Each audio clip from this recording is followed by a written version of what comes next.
ॐ सहना भवतु सहनौ भुनक्तु सह वीर्यं करवावहै तेजस्विनावधीतमस्तु मा विद्विषावहै। ॐ शान्ति शान्ति शान्तिः। गुरुर्ब्रह्मा गुरुर्विष्णु गुरुर्देवो महेश्वरः गुरुरेव परं ब्रह्म तस्मै श्री गुरवे नमः। समस्तजनकल्याणे निरतं करुणामयं नमामि चिन्मयं देवं सद्गुरुं ब्रह्मविद्वरं सद्गुरुं ब्रह्मविद्वरम्। आचार्य शंकर के ये जो एक प्रकरण ग्रंथ है, इसमें प्रश्नोत्तरी नाम रखा गया है। मणिरत्न माला नाम है। नामकरण की यथार्थता लगभग अभी 32 श्लोक से हम लोग आधा तक देख ले। स्मरणार्थम के लिए ग्रंथ के जो नामकरण की यथार्थता है, जस्टिफिकेशन ऑफ द टाइटल प्रश्नोत्तरी, 32 श्लोक में प्रश्न खुद ही रखा है और उत्तर भी आचार्य खुद दिए। शिष्य का भी रोल खुद किया, गुरु का भी रोल खुद का ही रोल खुद किया। इसलिए वेदांत में कहा जाता है प्रश्न मत पूछो। शास्त्र में विशेष करके शंकर भाष्य में जितने प्रश्न आएंगे वो सब हमारे साधक के ही प्रश्न होंगे, केवल धैर्य रखना है। तो इसी प्रकार एक छोटे से ग्रंथ में उन्होंने 100 प्रश्न रखा, 100 क्वेश्चंस, एंड उत्तर भी खुद दिया। इसलिए इसका नाम है प्रश्नोत्तरी। और एक एक श्लोक एक मणि है, इसलिए मणि रत्न माला। जैसे फूलों की माला बनाई जाती है, तो इसी प्रकार एक एक मणि है, ये मणि की माला बनाई जाती है। ये मणि रत्न माला, जैसे हम लोग भज गोविंदम का दूसरा नाम है मोह मुद्गर। तो ये हो गया विषय नामकरण की यथार्थता। और इसमें विषय क्या है उसके पहले विचार कर ले। इस ग्रंथ का जो लेखक है आचार्य शंकर, इसको हम लोग भाष्यकार कहते हैं, शंकराचार्य कहते हैं, आचार्य शंकर कहते हैं। कुछ लोगों का मत है ये नहीं है। जैसे दृग्दृश्य विवेक का ग्रंथ कोई शंकराचार्य कहते, कोई नहीं विद्यारण्य जी। कुछ ऐसे ग्रंथ है जो श्लोक है, कहते मैं अभी वृद्ध हो गया, 80 साल हो गया, ऐसे स्तोत्र आता है, तो कहते ये तो कभी शंकराचार्य का हो ही नहीं सकता। तो दूसरे जो शंकराचार्य है, जो शिष्य है 4 मठों में से, उसमें से कश्चित एक शंकराचार्य, तो उनका भी नाम शंकराचार्य ही है,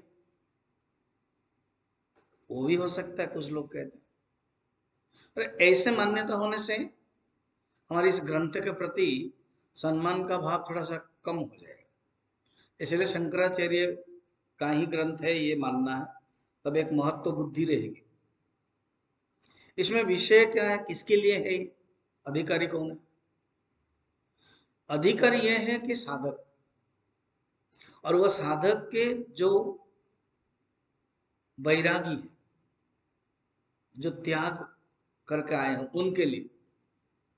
दूसरा है गृहस्थ भी अधिकारी है, जिनको जीवन में धर्म की आवश्यकता है, विवेक की आवश्यकता है, शील, शील बताया एक शब्द है, अर्थात चरित्र की आवश्यकता है। वृत्त, वर्तन कैसे करना है, व्यवहार कैसे करना है, कैसे मित्रों के साथ रहना है, परिवार में कैसे रहना है। एक संत बड़ा सुंदर प्रवचन दे रहे थे, अपने लिए हमेशा ही जय प्राप्त करना चाहिए, मगर अपनों के साथ कभी कभी हार जाए तो भी अच्छा है। अपने लिए जब अपने की बात आते हैं, अंदर की बात आती है, काम क्रोध लोभ मोह की बात आती है, तो हमेशा जय करना है, ये एक वृत्ति रहनी चाहिए। कॉन्फिडेंस, विजिलेंट, एक्टिव, ये रहना चाहिए। मगर जब अपनों की बात आती है, अपनों माने जिसको आप प्यार करते हो, उनके सामने अब हारना भी आनंद है, प्यार है, ये बात है। तो इस इन सब श्लोकों में एक व्यवहारिक पक्ष भी देखते हैं। आध्यात्मिक पक्ष है, धार्मिक पक्ष है, विचारात्मक पक्ष है, वैराग्यात्मक पक्ष है, एक व्यवहारिक पक्ष है। एक जोक है, पति पत्नी में झगड़ा हो गया। पत्नी ने कहा कि मैं जा रही हूं। पत्नी जब भी मैं जा रही हूं बोलती है, तो कहां जाती है आपको पता ही है, कहां जाती है, मायके। तो वो बैग बांधने लगा। तो पति ने कहा कि हम भी बांधते हैं। उसने भी बैग अटैच बांधने लगा। तो पत्नी पूछे कहां जा रहे हो? तुम अपने मायका जा सकते हो, मैं अपने मायका नहीं जा सकता, मैं भी मायका जाता हूँ। तो फिर दो बच्चे आ गए, मम्मी डैडी ये सब क्या चल रहा है ना, ये मैं अपने मायका जा रही हूँ, ये भी जा रहे हैं, तो बोले हम लोग भी बांधेंगे। तो पत्नी ने, मां ने पूछा तुम कहां जा रहे हो? ना हम अपने मायका के पास जाएंगे। अब ये बता रहे कहां जाएगा? तो फिर नहीं, अभी बंद हो गया सब, जाना नहीं है। क्यों? रेस्पॉन्सिबल आ गया ना बच्चे। कहने का मतलब क्या है, जहां अपनों है, प्यार है, वहां हारना भी अच्छा लगता है। तो तुरंत पत्नी हार गई, क्यों? मां का भाव आ गया, बच्चे हैं। ये सब व्यवहारिक पक्ष का भी छोटे छोटे प्रश्नोत्तर के माध्यम से दिया गया है। चल आगे बढ़ते हैं। 18 नंबर श्लोक। लघुत्वमूलं च किमर्थितैव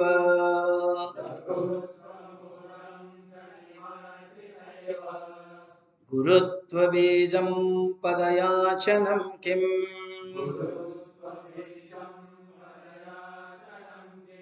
जातोऽस्ति को यस्य पुनर्न जन्म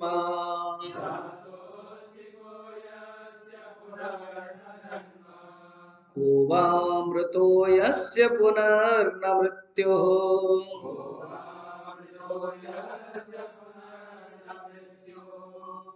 लघुता का क्या कारण है? लघुता का अर्थ क्या पता है? अर्थात अपने आप को इंफीरियरिटी कॉम्प्लेक्स, मैं नीच हूं, मैं छोटा हूं, उसको बोलते हैं लघुता। एक व्यवहारिक पक्ष में चलते हैं। तो लघुता का कारण ये है, कहां जाने के एक जीव एक व्यक्ति के अंदर लघुता है, तो कैसे जाने कि एक व्यक्ति के अंदर एक इंफीरियरिटी कॉम्प्लेक्स है, कैसे जाने कि व्यक्ति एक दीनहीन है? उत्तर में आचार्य कहते हैं, जहां मनुष्य मांगता रहता है। देखो, अर्थित, अर्थित ने मांगना। एक अर्थी का अर्थ है सब है। अर्थी कहां जा, क्या जा रहा है ना, अर्थी जा रहे हैं, सब है, यहां अर्थ नहीं है। अर्थित अर्थम की मात्र ये है मांगना, हर चीज मांगना। वो बोलते यही लघुता है, मांगना नहीं है। पूज्य गुरुदेव कहते थे, what you desire that you don't get, what you deserve that you get. कितना सुंदर है। For becoming deserve you continue to serve. तीन शब्द गुरुदेव का ध्यान रखो, एक है डिजायर, और एक है डिजर्व, और एक है सर्व। हमारे पास डिजायर है, मगर क्या हम डिजर्व है? डिजर्व है तो मांगना नहीं पड़ेगा, ऑटोमेटिक मिलेगा। हम डिजर्व नहीं है और डिजायर करते रहते हैं, यही दुख का कारण है। और ये जो कामना की, जो इच्छा के कोई अंत नहीं है। न जातु काम कामानम उपभोग्य न शम्यति हविषा कृष्ण मर्त्येव भूया भी वर्धते। ये एक ऐसा पावरफुल श्लोक है। भागवत में भी है कहानी, महाभारत में भी कहानी। ययाति के राजा ययाति भोग किया 10,000 साल। भोग करने के बाद एक एक्सपीरियंस पर्सन कह रहा है ये श्लोक। जिसको नहीं मिला है वो तो बोल सकता है, जिसको सब कुछ मिला है, भोग किया है, वही कह रहा है क्या, ये जो कामना है ना, ये कामना भोग से दूर नहीं होती है, बल्कि भोग करते रहोगे और कामना बढ़ती जाएगी, जैसे आग में घी डालो। कृष्ण मर्त्येव भूया एव वर्धते। हविषा, हविषा माने घी। तो डिजायर मनुष्य के पास होना, और जब मनुष्य के अंदर डिजायर होता है तभी तो मांगता है। The expression of desire is begging. इसको छोड़ो, यही ही हीनता है। अभी अपने आप को ढूंढो, हम लोग साधक के दृष्टि से शरीर की एक होता है। एक संत ने कहा, मैं उनको दर्शन नहीं किया मगर मैं उनसे प्रभावित हूं। रामकृष्ण मिशन के एक स्वामी जी थे, स्वामी आत्मानंद। छत्तीसगढ़ के नारायणपुर भिलाई के दूर बहुत बड़ा आश्रम, 100 एकड़ से ज्यादा, जहां एक्स प्रेसिडेंट प्रणब मुखर्जी भी गए थे। वहां गवर्नमेंट की तरफ से बहुत आता है। हमारे चिन्मय मिशन झांसी के एक डिवोटी थे, उन्होंने मुझे उनके कैसेट, किताब कुछ दी थी मैं जब ब्रह्मचर्य के समय में। तो उनके प्रति मेरा सम्मान था, स्वामी आत्मानंद जी। सोचता था उनको कैसे दर्शन करूं, कर तो नहीं पाया। उनके एक्सीडेंट में कहीं जीप में जा रहे थे, गुजर गए। तो इच्छा थी कि इतना बड़ा आश्रम है, जाके तो देख लूं। तो मैं गया था बीच में। उनके एक गीता चिंतन करके किताब है, नंबर 1 एंड नंबर 2, वो मेरे पास है, उन्होंने ही दिया मुझे। बहुत ही सुंदर, बहुत ही सुंदर लिखा है। किसी एक प्रसंग में, शायद 6 चैप्टर या 3rd चैप्टर में, उन्होंने नीड एंड ग्रीड का शब्द का अर्थ बताया। नीड माने जो जरूरत है, ग्रीड माने जो लोभ है और मांग है, आवश्यकता, जो नीड है, और जो विलासता वो ग्रीड है। उसका एग्जाम्पल खुद वो दे रहे हैं। कहते हैं कि रामकृष्ण मिशन के काम के कारण हमें छत्तीसगढ़, उस समय तो मध्य प्रदेश एक ही था, तो मध्य प्रदेश के भोपाल के गवर्नमेंट के अलग अलग ऑफिसर्स के पास जाना पड़ता था। तो कोई एक बहुत बड़ा ऑफिसर है, सेक्रेटरीट लेवल का, शादी नहीं किए हुए हैं, और उनके पास हम जाना पड़ता था। इतने व्यस्त रहते थे, वो बोलते थे स्वामी जी आप ऑफिस में मत आइए, क्योंकि मैं आपको सम्मान नहीं दे पाऊंगा। आप मिलने के लिए मुझे रात में मिलेंगे, शाम को तो अच्छी बात होगी। तो मैं ज्यादातर शाम को जाता था। तो बहुत सुंदर बातें, अनुभूति बातें कह रहे हैं कि वो एक रूम है जो ड्राइंग रूम, गेस्ट रूम बोलते हैं मिलने के लिए, उसी रूम में ही एसी है। बाकी उनके बेडरूम, दूसरे रूम, कुछ में भी एसी नहीं है। त्याग है, सेक्रेटरीट लेवल है, चीफ मिनिस्टर के प्राइवेट सेक्रेटरी लेवल है, आईएएस ऑफिसर है, शादी नहीं किए, सिंपल रहते हैं। ऐसे एक उड़ीसा के ऐसे आईएएस ऑफिसर जो स्वामी जी बन गए, अभी डिवाइन लाइफ सोसाइटी का वाइस प्रेसिडेंट है ऋषिकेश में। वो भी उड़ीसा के हैं, स्वामी चिदानंद जी के भक्त, वो भी ऐसे ही है, मैं उनका दर्शन किया। ऐसे बहुत लोग त्याग करके आते हैं। तो वो, उन्होंने ये नीड एंड ग्रीड का एक्सप्लेनेशन उनसे कहा है कि हम लोग कैसे रूम में बैठा है, मगर वो, मैं टॉयलेट आदि जाने के लिए उनका रूम जाना पड़ा। मुझे कुछ खिलाया कि चाप फ्रूट्स खिलाया, तो डाइनिंग रूम में लेके आए। मैंने उनका रूम क्वार्टर है गवर्नमेंट का, 5 बेडरूम होते हैं, एक नौकर छोड़कर कुछ है कोई है नहीं, ड्राइवर भी बाहर रहता है, सिंपल है, नीचे सोते हैं, एक रूम सिर्फ पूजा रूम है, सिर्फ वही रूम ऐसी है। तो मैंने पूछा ये क्या बात है, आपका नीचे है? तो कहते ये नीड एंड ग्रीड, ये नीड है, जो कोई दूसरे कोई आएंगे आप जैसे संत आएंगे तो मैं कुछ तो दे सकूं, इसलिए मैंने एक रूम ऐसी बनाया गवर्नमेंट के थ्रू से, बाकी मेरा जरूरत नहीं है। वो ये होगा तो मेरे लिए ग्रीड हो जाएगा। सोचो तो, वो डिजर्व है मगर डिजायर नहीं कर रहे हैं। हम लोग डिजर्व नहीं है फिर भी डिजायर करते रहते हैं। समझ में आया? ऐसे बहुत लोग हैं, जब जीवन में संसार में मिलेंगे पता चलेगा। हम लोग कुकुन में रहते हैं,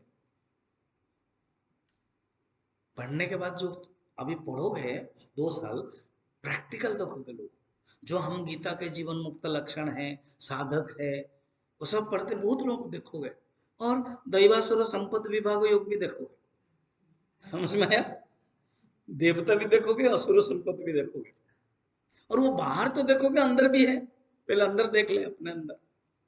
असुर संपत्ति क्या क्या है, काम क्रोध लोभ मोह, कभी कभी अच्छा होता है, शुद्ध हो हम, वो भी देखोगे। तो इसलिए कहते हैं मांगना नहीं है, डिजायर नहीं रखना, कम से कम जितना जरूरत है उतने में चला लेना। नहीं नहीं स्वामी जी गुरुदेव तो फ्लाइट में जाते थे, ये करते थे, वो कपड़ा पहनते थे, वो करते थे। देखो, जब उसी स्थिति में पहुंचोगे ना, जो हम लोग विवेक चूड़ामणि में देख रहे हैं कि वो स्थित प्रज्ञा से लक्षण समाज के लिए काम कर रहे हैं, इसलिए समाज उनके लिए देता है। हम लोग प्लेज में क्या पढ़ते हैं, गिविंग मैक्सिमम, है ना, देना है ज्यादा, लेना है कम, ये है। तो desire and deserve and serve, need and greed, इसको ध्यान रखना। लघुत्तम किम, मांगना। गुरुत्तम किम, गुरुत्वम किम, गुरुत्व बीजम पदयाचनम किम। गुरुत्वम किम कहते हैं अपना स्वरूप में रहना ही सर्वश्रेष्ठ गुरुत्व है। हाईएस्ट पोजीशन क्या है? हम क्या सोच रहे हैं हाईएस्ट पोजीशन संसार में? कोई यूपीएससी एग्जाम में पास हो गया, आईएएस बन गया, वो हाईएस्ट है। 2013 का एक बैच है, शायद मैंने नहीं बताया होगा। 2013 के बैच के आईएएस ऑफिसर, उसका नाम मुकेश शर्मा, रहने वाला आसाम का। बिहार कैडर में वो पोस्टिंग हुई। कोई एक जगह पर डीसी बने, डीसी समझ रहे हो, आईएएस, ये फैक्ट है। यूट्यूब में चले जाओ, 2013 आईएएस मुकेश सब आ रहा है, सुसाइड केस। एंड वो आए थे कहीं ड्यूटी में, गेस्ट हाउस में, government guest house, IAS officer है, डीसी है, सुसाइड नोट करके दे दिया और मर गए। आईएएस बनना, यूपीएससी एग्जाम पास होना एक आइडियल माना जाता है। आजकल के अगर बच्चों आईएएस मिल गया उनको, रोल मॉडल हो जाते हैं। मगर वो 2013 का, 2018 या 17 में सुसाइड। इसका अर्थ यह है जीवन में केवल एक पोजीशन में पहुंच गए कि गुरुत्व हो गया, नहीं है। क्योंकि गोल ऑफ लाइफ के दृष्टि से मिल गया, और गोल इन लाइफ जीरो है। स्टैंडर्ड ऑफ लाइफ मिल गया मगर आर्ट ऑफ लिविंग जीरो है। इसलिए अल्टीमेटली गुरुत्व क्या है? अपने स्वरूप में पहुंचना, अपने स्वरूप की स्थिति में जाना, यही गुरुत्व है। इसको याद रखना है।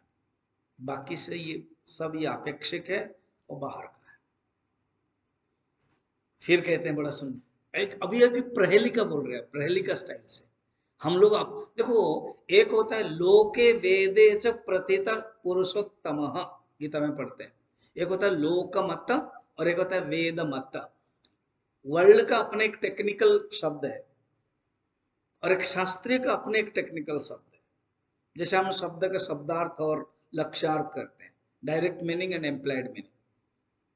अभी एक प्रहेलिका दृष्टि से वो बता रहे हैं, क्वेश्चन पूछ रहे हैं क्या, जातोस्ति को, कौन जन्म हुआ है, कौन जन्म हुआ है, सब लोग जन्म हुए हैं, ऐसे क्या पूछ रहे हो कि कौन जन्म हुआ, जन्म किसका हुआ। तो उत्तर क्या देते हैं देखना, जन्म किसका हुआ ना, कहते हैं जातोस्ति को यस्य पुनर्न जन्म, अर्थात जिसका फिर जन्म नहीं होगा ना, वो असली में उसका जन्म है। हो गया ना उत्तर। हम लोग क्या जन्म मरण जन्म मरण जन्म मरण चक्र में पड़े रहते हैं, कहते ये क्या जन्म है, ये तो दुख का ही है, ये तो आना पड़ रहा है, क्योंकि और कोई उपाय नहीं है, इसलिए आओ और दुख भोगो। असली जन्म किसका है, वही है जो फिर जन्म नहीं लेगा। कब और जन्म नहीं लेगा, वो समझ जाएगा कि मैं जन्म रहित हूं। जब समझ जाएगा कि मैं जन्म हुआ ही नहीं हूं, जन्म किसका होता है, शरीर का, फिर मैं कौन हूं, मैं शुद्ध बुद्ध आत्मा हूं। जिन्होंने आत्मज्ञान प्राप्त कर लिया उसके ही रियल जन्म हुआ है। अच्छा, साधना के दृष्टि से, धर्म के दृष्टि से ब्राह्मण को द्विज कहते हैं। द्विज का अर्थ क्या, दो बार जन्म होता है। द्विज, पक्षी को भी द्विज बोलते हैं। अजात पक्ष एवं मातरम खगा, वृत्रासुर भागवत में भगवान इंद्र को कहते हैं, थोड़ा ठहरो ठहरो, मैं भगवान को स्तुति कर रहा हूं। 4 श्लोक है, भक्ति के चतुश्लोकी माना जाता है। उसमें कहते हैं अजात पक्षा, पक्षी है, जन्म हुआ है मगर उसका पक्ष नहीं है। समान वृक्षम सयुजा सखाय, पक्षी है जो उसका पक्ष नहीं तो उड़ नहीं सकता है। फिर जन्म होने के बाद कुछ दिन के बाद पक्ष होता है, फिर उड़ सकता है, इसलिए पक्षी को भी द्विज कहते हैं। द्विवारम जायते द्विजः, ब्राह्मण को द्विज कहते हैं। क्यों, उपनयन जिस दिन होता है और गुरु उनको मंत्र देते हैं, भूर्भुवस्व गायत्री मंत्र, जन्म होता है तो उसको द्विज कहते हैं। 2 बार जन्म होता है, पहले माँ के गर्भ से और फिर गुरु जन्म देते हैं। असली जन्म कब होगा, जब आत्मज्ञान मिलेगा। आत्मज्ञान मिलेगा और जान लिया कि मैं कभी जन्म ही नहीं होगा, फिर उसका जन्म नहीं होगा, पुनः जन्म मरण चक्र से परे हो जाएगा, वही असली जन्म। फिर उसी के साथ जोड़ देते हैं, क्या है, मृत्यु क्या है, किसकी मृत्यु होती है, किसका मरना, वास्तविक मरना। कोवा मृत्यु, कोवा मृत, कौन मरा हुआ है ना, कहते हैं यस्य पुनर्न मृत्यु, फिर मृत्यु नहीं होगा, अर्थात जन्म मरण चक्र से परे हो गया। देखो उत्तर सही में, कौन जन्म हुआ ना, फिर जिसका जन्म नहीं होगा, कौन मृत्यु, किसका रियल मृत्यु है ना, फिर उसका मृत्यु नहीं होगा ना, क्योंकि ज्ञान प्राप्त कर लिया कि जन्म मृत्यु शरीर का होता है, न आत्मा का। प्रहेलिका के माध्यम से बताया, अर्थात आत्मज्ञान ही श्रेष्ठ है, आत्मज्ञान ही सबको प्राप्त करना है। अब कहते हैं मूकोस्ति को वा बधिरस्य को वा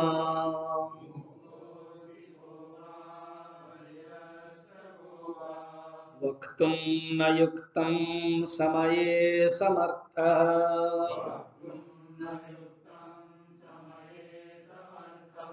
तथ्यं सुपथ्यं न शृणोति वाक्यम्,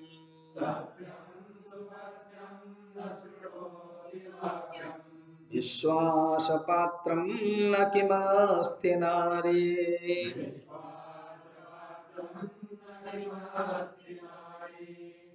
तीन प्रश्न का उत्तर है। मूक, गुंगा, गुंगा कौन है और बधिर कौन है? एक लाइन में दोनों ही क्वेश्चन, ये आचार्य की शैली है, पहले भी बताया था। इसलिए क्योंकि एक ही शैली एक ही स्टाइल के होंगे तो स्टूडेंट थोड़ा सा मैकेनिकल हो जाएगा। इसलिए आचार्य क्या करते हैं, एक ही लाइन में दो क्वेश्चन दे दिया, अच्छा आंसर ही आया ही नहीं, आएगा सेकंड लाइन में आएगा। ज्यादातर क्या होता है, चार लाइन में एक क्वेश्चन एंड लास्ट में उत्तर, एक क्वेश्चन सेकंड चरण क्वेश्चन लास्ट में उत्तर, तो हम उसी से आदत हो जाती है, हम हमारा जो हैबिचुअल हो जाता है। आचार्य चेंज कर दिया, भाई क्या किया, एक ही चरण में दो क्वेश्चन डाल दिए, अब उत्तर जो सेकंड चरण में दोनों ही उत्तर है। मोकोस्तिवा बधिरश्च को वा, मूक कौन है, बधिर कौन है, गूंगा कौन है और बहरा कौन है? गूंगा कौन है? ज्यादातर गूंगा हम लोक मतलब लौकिक परिभाषा, गूंगा कौन है, जो बोल नहीं पाता है, जो बोल नहीं पाता है वो गूंगा है। एक आदमी था, चालाक था, उसका कुछ केस हुआ, वकील के पास गया, वकील ने कहा कि खबर जाना, तो लगा तुम तो गलती की हो, हार जाओगे, 1 लाख तुमको देना पड़ेगा। ये बहुत चालाक है एक वकील, 1 लाख हमसे ले लगा, क्या छोटा सा गलती। तो बोले देखो 1 लाख दोगे मगर तुमको करना क्या पड़ा पता है, कुछ भी बोलोगे नहीं है, गूंगा हो गया। जब दूसरा वकील पूछेगा वो पूछेगा वो बस इतना करो जीत जाओगे, मैं जीताऊंगा। उसने ठीक है, कुछ नहीं बोला ना, ऐसे करना। तो वो आया, 3-4 सेशन हुआ, पूछा दूसरा वकील तुमने चोरी की, ऐसे करते करते हुआ जीत गया। वकील खुश है, देखा मैं जीता है ना, मेरा 1 लाख दो।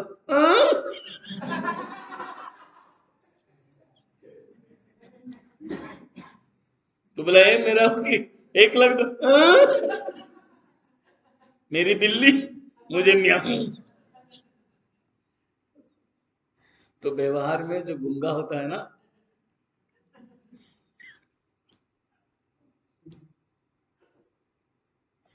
असली में गुंगा कौन है?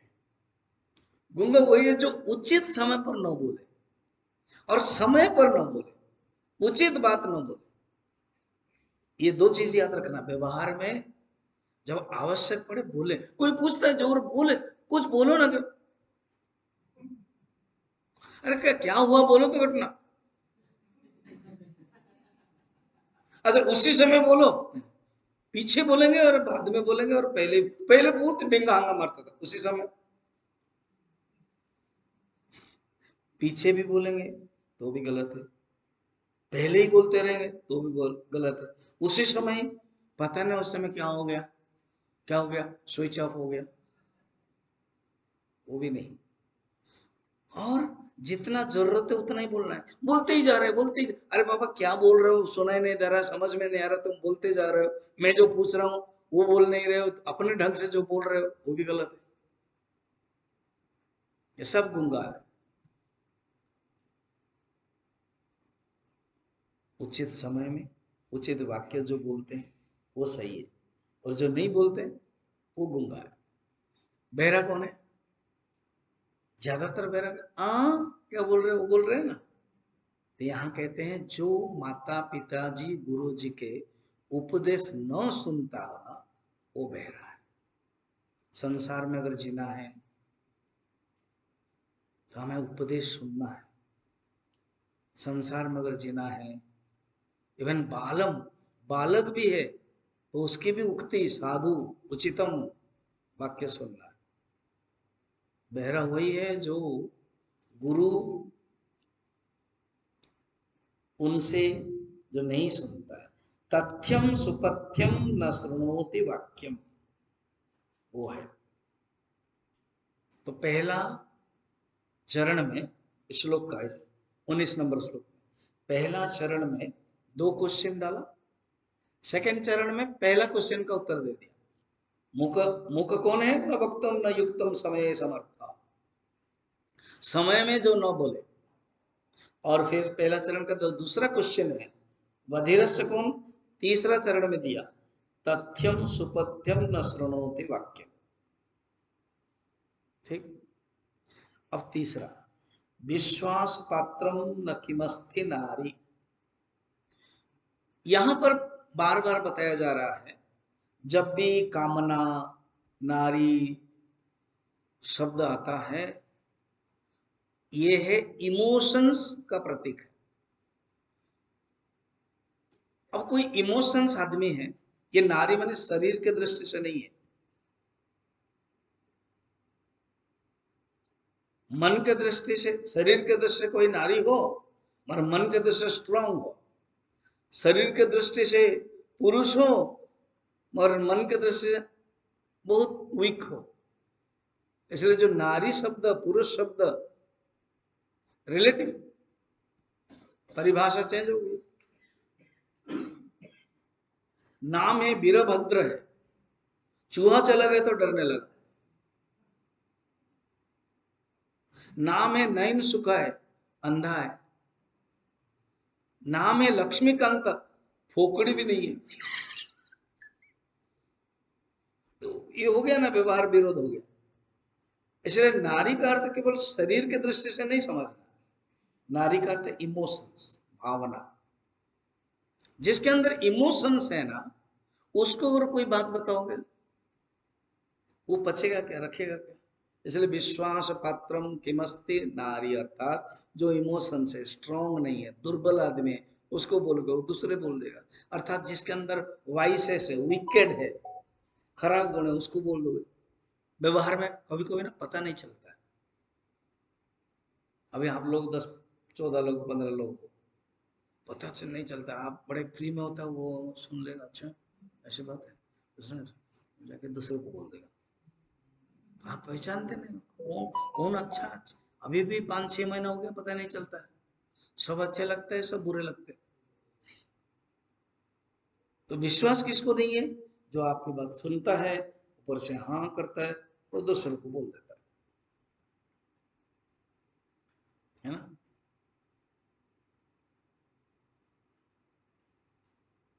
जैसे कोई आचार्य के पास जाए, अभी मेरे पास आ गया था, अच्छा अच्छा ये क्यों बार बार जाता है?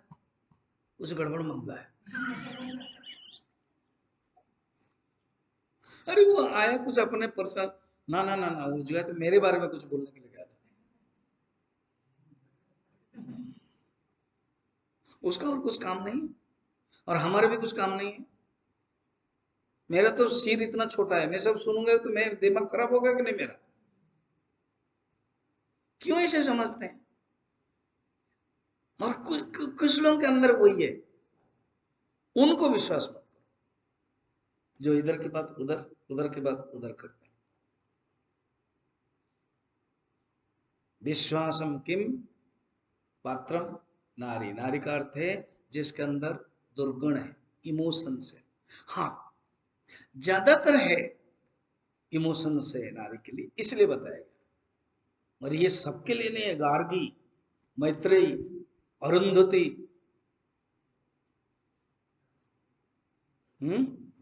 अनेक, मादलासा, मादलासा का कम माता है, अपने 9 पुत्र को सन्यासी बना सकती है, पता है?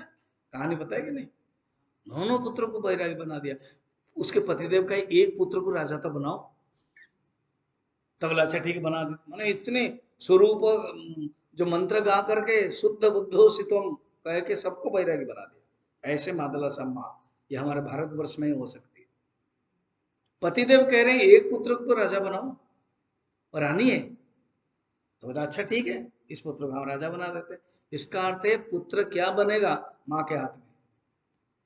ऐसे कम चरित्र, तो उनका आप ऐसे कह सकते हो विश्वास पत्रम, हम उनके धूल के भी बराबर नहीं हो सकते। ऐसे भी महान चरित्र है। इसलिए शरीर के दृष्टि से नहीं देखना, मन के दृष्टि से। तत्त्वं किमेकं शिवमद्वितीयम्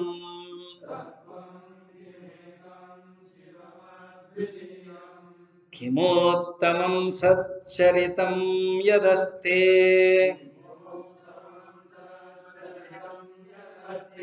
किं कर्म कृत्वा न हि शोचनीयम्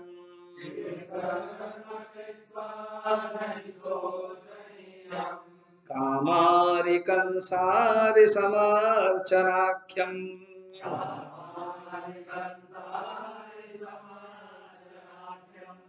ज्ञानात्मक है ये जो क्वेश्चन है, ज्ञानात्मक। क्या तत्वम किमेकम, क्या है तत्व? कहते हैं शिवम अद्वितीय,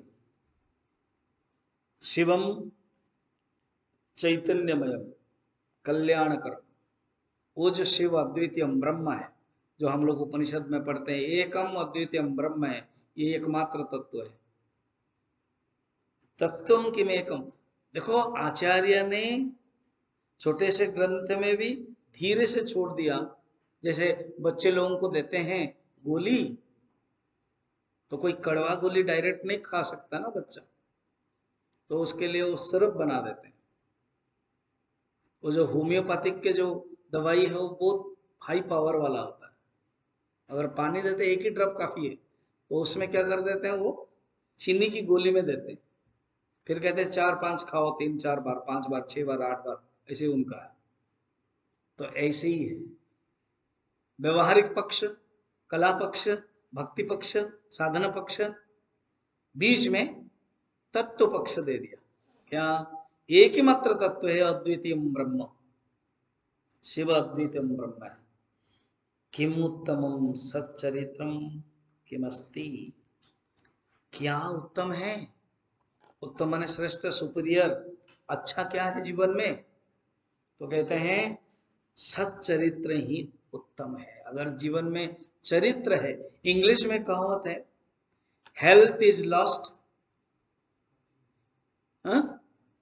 नथिंग इज लॉस्ट। इतना धीरे धीरे क्यों कर रहा हूँ? क्योंकि उसका हेल्थ लॉस्ट हो रहा है, इसलिए बोल नहीं पा रहे हो।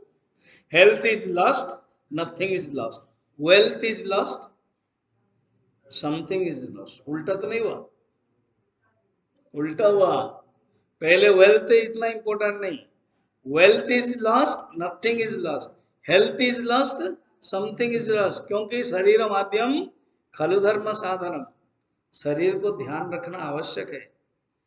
Wealth is lost, nothing is lost. Health is lost, something is lost. Character is lost. यही है चरित्र। शीलम पहले बताया था, शीलम वृत्तम। मैंने बताया था ना एक कहानी, एक राजा के पास धर्म था, दान था, ज्ञान था और वृत्त शील चरित्र था। सब लोगों ने कंपटीशन किया।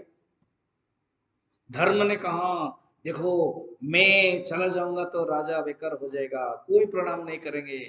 तो एक दिन के लिए गया धर्म, राजा धार्मिक नहीं बना। लोग सोचते आज क्या हो गया, और चला गया, कुछ नहीं हुआ, चल पड़ा। फिर धर्म वापस आया मुंह लटका के। फिर दान बोल रहा कि देखो कल मैं दिखाता हूं मेरी जो ताकत है। तो राजा दान नहीं दिया, क्योंकि दान चला गया ना, दान नहीं दिया, चल पड़े। लोग बोले कि क्या हो गया आज राजा को, इतना आलसी हो गया, कंजूस हो गया। फिर सांझ हो गया, दान भी वापस आया, क्योंकि चलता रहा शासन। धर्म गया और दान भी गया।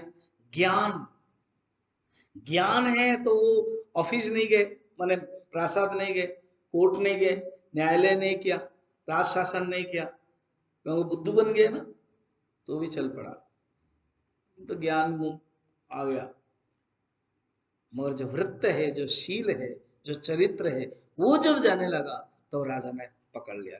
क्षमा करें, दान नहीं रहा, धर्म नहीं रहा, ज्ञान नहीं रहा, मैं चल पाया, मैं रह पाया, मगर आपके बिना मैं नहीं रह सकता हूँ। चरित्र के बिना, शील के बिना, वृत्त के बिना नहीं रह सकता। आप कृपा रहे, और आप रहोगे तो ये तीनों आ जाएंगे। ये है उत्तम वस्तु। क्या है? चरित्र। किस कर्म के कारण पछताना नहीं पड़ता है? तीसरा है इस श्लोक का। किम कर्म कृत्वा नहीं शोचनीयम। ऐसा तो रामचरित मानस में सुंदर बैठे हुए हैं भगवान राम के वनवास के बाद। भरत जी बैठे हैं, तीनों माँ भी बैठे हैं, वशिष्ठ उठे। बहुत ही लंबा हमारे रामचरित मानस तुलसीदास जी में वर्णन है। शोचनीय अर्थात शोक करना क्या है, लंबे लिस्ट दिए।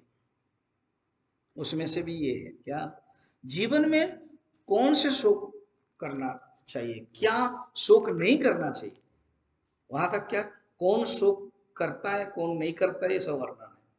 पछतावा, शोचनीय माने पछतावा। कहते हैं कामारी कंसारी समर्चनाख्यम। कामारी माने क्या है ना, भगवान शिव। कंसारी माने कृष्ण। भगवान शिव और भगवान कृष्ण इन दोनों की जो अर्चना करता है, अर्थात इष्ट, जानबूझ के दोनों दे दिया। खुद शंकराचार्य भगवान शंकर के ही अवतार है, शंकर उनके लिए इष्ट है। और कहा जाता है कथा में उनकी जो माँ है ना, माँ का इष्ट भगवान कृष्ण है। इसलिए आचार्य शंकर आते हैं माँ की याद करने के लिए, याद जब करते हैं और वो पूछा कि माँ में आपको क्या चाहिए बताइए ना। बेटा तुम मुझे मंत्र दे दो, तुम मुझे उस भगवान का, विष्णु का, कृष्ण का मंत्र दे दो। उन्होंने मंत्र दिया तो माँ उस मंत्र को चिंतन करके चले गए। तो कृष्ण और शिव जी, इसका अर्थ है अपने भगवान इष्ट। अपने इष्ट के जो चिंतन करता है, जो अर्चना करता है, वो कभी दुखी में नहीं रहता, वो कभी शोक में नहीं रहता है। आज के लिए लास्ट है। शत्रु महाशत्रु तमोस्ति को वा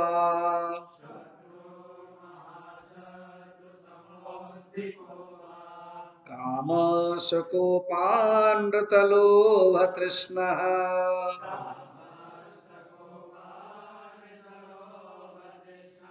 न पूर्यते को विषय स एव।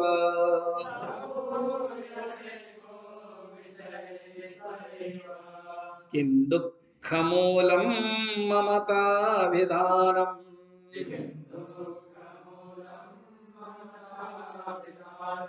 महाशत्रु कौन है, भगवान कृष्ण का वैरी है ये। कौन, काम। काम क्रोध असत्य लोभ तृष्णा, ये सब भाई भाई है, एक आएगा तो दूसरा आ जाता है। जैसे युधिष्ठिर आदौ, बस युधिष्ठिर आदौ मैंने बाकी चार जरूर है। इसी प्रकार काम आदौ, काम है मैंने काम क्रोध लोभ मोह मद मात्सर्य सब आ गए, ये ही शत्रु है। विषयों से कौन तृप्त नहीं होते हैं, यही है जिसके पास काम क्रोध आदि कभी भी तृप्त नहीं होते। इसको समझने के लिए दो दो उत्तर प्रश्न रख करके उत्तर दिया। मनुष्य के अंदर जो काम है, दुष्पूरेण अनलेन च, गीता में कहते हैं दुष्पूर मन जल्दी पूर्ण नहीं होता है, खुश नहीं होता है। और अनल में अलम न, अलम माने मुझे भोजन करता है कोई देता जल्दी नहीं और नहीं चाहिए, अलम, अलम माने बस। तो अनलम अग्नि का नाम, कभी कुछ भी डालो कभी भी अग्नि नहीं बोलते हाँ हो गया, और भी जलता रहता है। तो काम भी ऐसे ही, वो जल्दी खत्म नहीं होता है। और लास्ट कहते हैं दुख की जड़ क्या है ना, ममता, अटैचमेंट। शरीर को मैं मानना अहमता, और शरीर को मेरा मानना,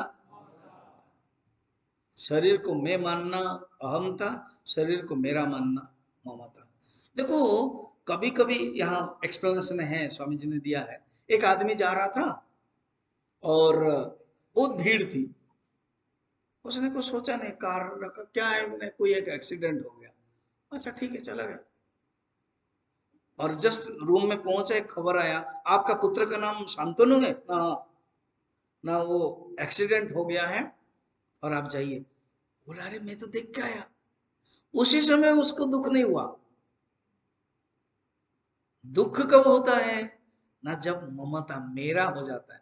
जब यहां से वहीं पर क्रॉस किया, खड़ा रहा, फिर भी दुख नहीं हुआ। मगर जब घर में पता चला कि ये मेरा पुत्र है, ममता हो गई, ये मेरा है, दुख होने लगा। तो जहां ममता है वहां दुख है। ओम पूर्णमदः